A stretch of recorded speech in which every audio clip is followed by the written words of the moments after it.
Welcome to the video on creating a table for any function. So when you create a table, it usually has two columns. We call the left column X and the right column Y. And in that left column, we have the inputs, so the numbers that we're going to be plugging into the equation for X. The right-hand column is for the outputs. So when you plug in an X value and you do the calculation, you get an answer. That's going to be the output. And together, they make ordered pairs. So let's start with this equation. It may look like something you've seen before, or it might be completely new. I'm actually hoping that this looks completely new to you. So you may have no idea what this is a function of, right? Like what type of graph it would have. And that's okay. All we're trying to do today is make a table for it. So, in the input column, the X column, I want you to consider the following things. First, try some positive numbers. Think about trying 0. Don't forget about negative numbers.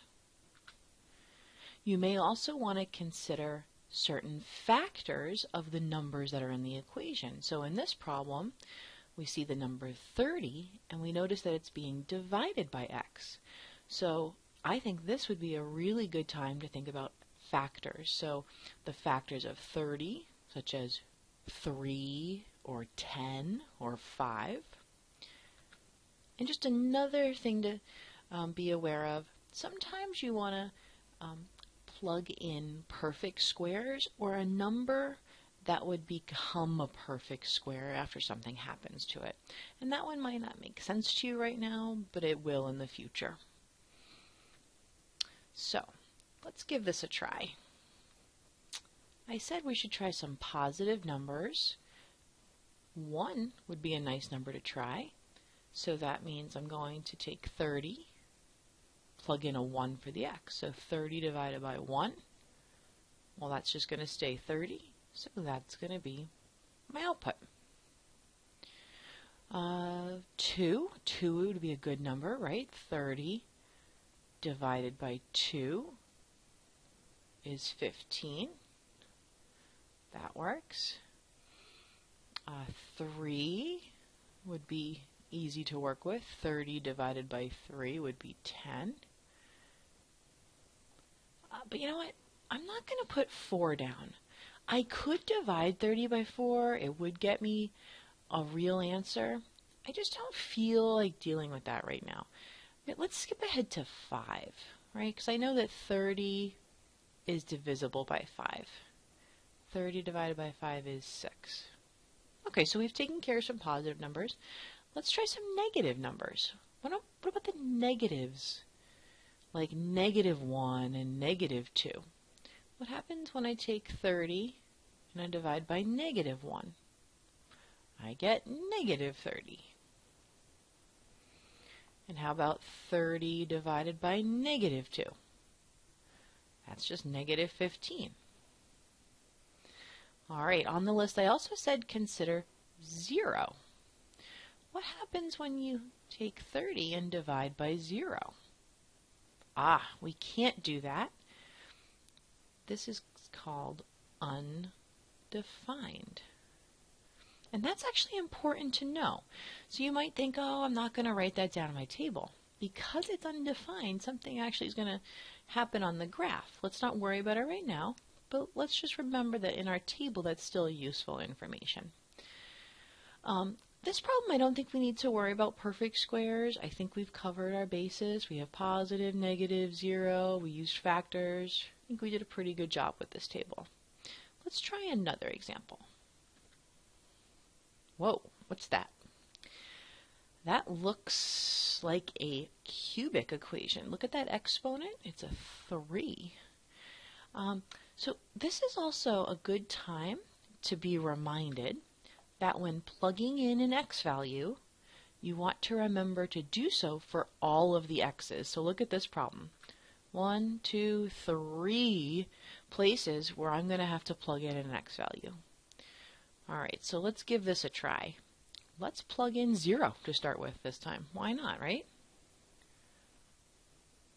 So I'm supposed to put a 0 for this first value, so 0 cubed minus 2 times 0 squared plus 0 minus 4. Okay. 0 cubed is 0. This I still have to do the minus 2, but 0 squared is 0, plus 0 minus 4. Okay, now we're on to multiplication, so we have to do this step. 0 minus, well, 2 times 0 is 0. We have a lot of zeros here. 0 minus 0 is 0, plus 0 is 0. Well, we just get minus 4 in the end. Okay. Let's try plugging in 1. Do my work over here.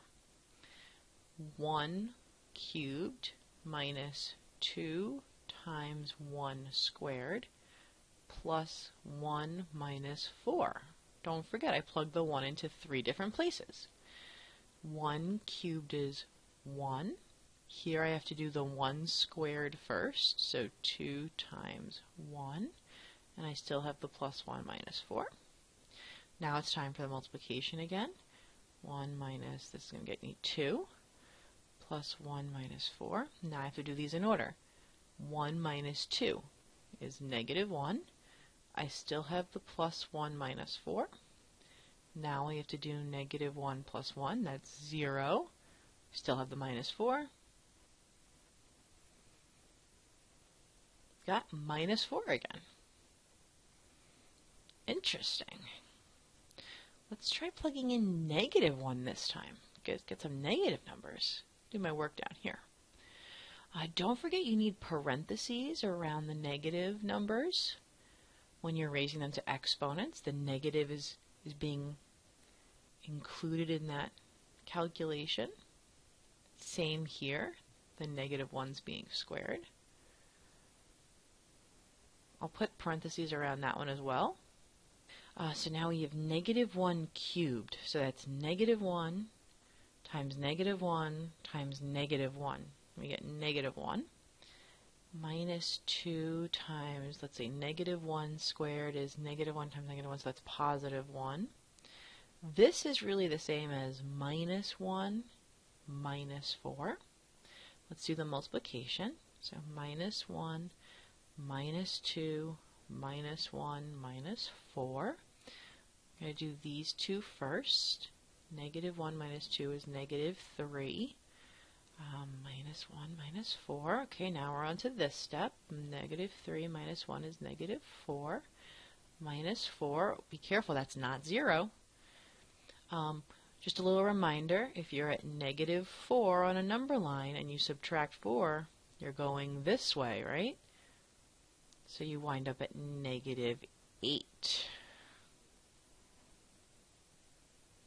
Let's do one more value.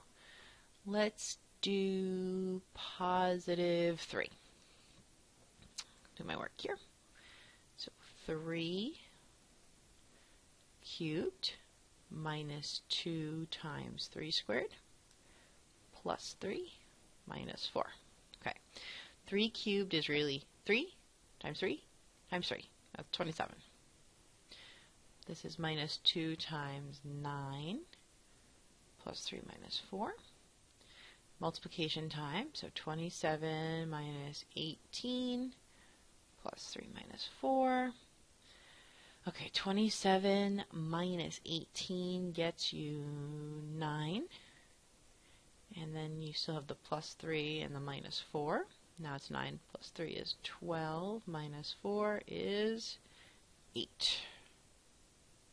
So see, we're just plugging in numbers and getting numbers that pair with them. That's all we're doing. I didn't ask for the graph of this, but eventually that's what we could do with it. So remember, why would you ever make a table? Why are we making tables for these things? If you have an equation, you make its table so that way you have ordered pairs to make a graph.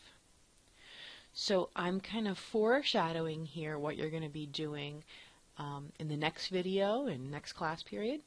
You're going to have equations that look like this. They're called standard form of quadratics. And it's not vertex form, it's not factored form. So making a table might be a really good way of figuring out the points of that parabola. So remember, you can graph anything you want. All you have to do is make a table. If you forgot about all of the rules that you learned, all the tricks, always make a table. Never leave a graph blank. Try some practice. Good luck.